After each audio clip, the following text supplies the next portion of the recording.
Viro NIM 9 dari Prodi S1 Kebidanan. Jadi di sini saya akan menjelaskan tentang pemeriksaan bayi baru lahir.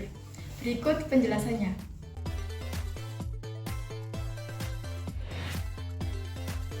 Jadi sebelumnya kita lihat dulu secara keseluruhan apakah warna kulit bayi itu kemerahan atau kebiruan.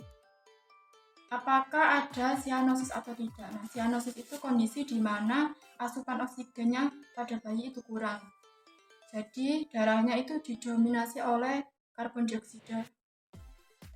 Nah, sehingga nampak biru di bagian-bagian tertentu, yaitu biasanya pada bagian ekstremitas atas di telapak tangan dengan ekstremitas bawah di bagian kaki bayi.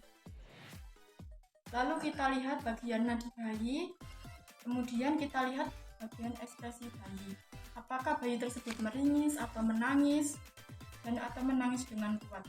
Lalu yang selanjutnya yaitu kita lihat pergerakan bayi. Apakah pergerakannya aktif atau malah sebaliknya tidak aktif dan lemas. Kemudian kita lihat pernafasan bayi. Apakah pernafasannya itu lambat atau cepat ataukah normal.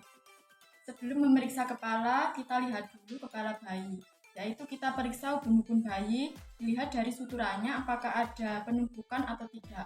Kemudian juga diraba apakah terdapat benjolan atau tidak. Jadi untuk pemeriksaan yang pertama yaitu pemeriksaan lingkar kepala.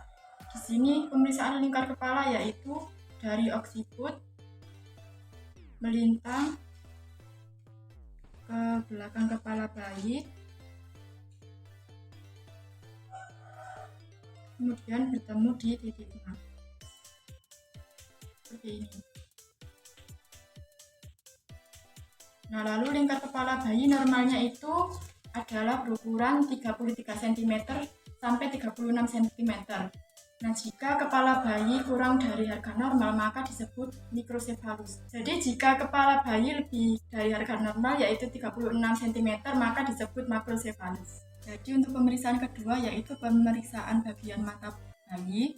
Yang pertama yaitu kita cek kebersihan matanya dari dalam keluar menggunakan kapas yang sudah di-DTT. Seperti ini, dari dalam keluar, kanan dan kiri. Jika sudah, maka kita berikan salep mata untuk mencegah infeksi pada mata pada bayi. Jadi untuk pemberiannya yaitu kita angkat sedikit kelopak matanya lalu diberikan dari arah dalam keluar seperti ini. Setelah diberikan salep mata yaitu kita cek apakah pergerakan mata bayi normal atau tidak dengan cara kita menggunakan pen light. Kita arahkan ke mata apakah pupilnya membesar atau mengecil dengan baik. Seperti ini, gantian. Kemudian kita juga lihat apakah pergerakan bola matanya itu teratur atau tidak. Kemudian kita periksa bola matanya apakah antara kanan dan kiri terdapat kesimetrisan atau tidak. Untuk pemeriksaan selanjutnya yaitu kita periksa daerah hidung, mulut, dan telinga si bayi. Apakah terdapat lendir atau tidak di daerah tersebut. Terus kita lihat antara telinganya apakah simetris atau tidak. Kemudian di hidungnya apakah ada lendir. Jika ada lendir maka kita akan bisa menggunakan alat penghisap lendir. Ini. Lalu jika lendirnya sudah dihisap maka kemudian kita lihat apakah terdapat cuping hidung atau tidak. Nah, untuk di daerah mulut kita lihat apakah bibirnya berwarna pucat atau berwarna kemerahan seperti normal. Lalu kita lihat apakah terdapat sariawan di daerah mulut bayi. Kemudian kita periksa mengenai refleks bayi, yaitu refleks menghisap. Kita letakkan jari kita rangsang di daerah pipi bayi. Dan jika mulut bayi mengikuti arah rangsangan kita, maka berarti refleks pada bayi itu bekerja secara normal. Lalu kita lihat apakah di bibir bayi itu terdapat sumbing atau tidak, yaitu adalah biofisis atau belahan di antara bibirnya atau tidak. Lalu adakah belahan yang membelah dari bibir sampai ke langit-langit mulut di atas. Nah, lalu apakah yang terbelah itu apakah cuma bibirnya saja atau dengan langit-langitnya. Lalu untuk yang selanjutnya yaitu kita periksa leher bayi. apakah terdapat pembesaran vena jugularis dan kelenjar tiroid atau tidak. Lalu jika tidak ada, kita akan memeriksa bagian dada bayi.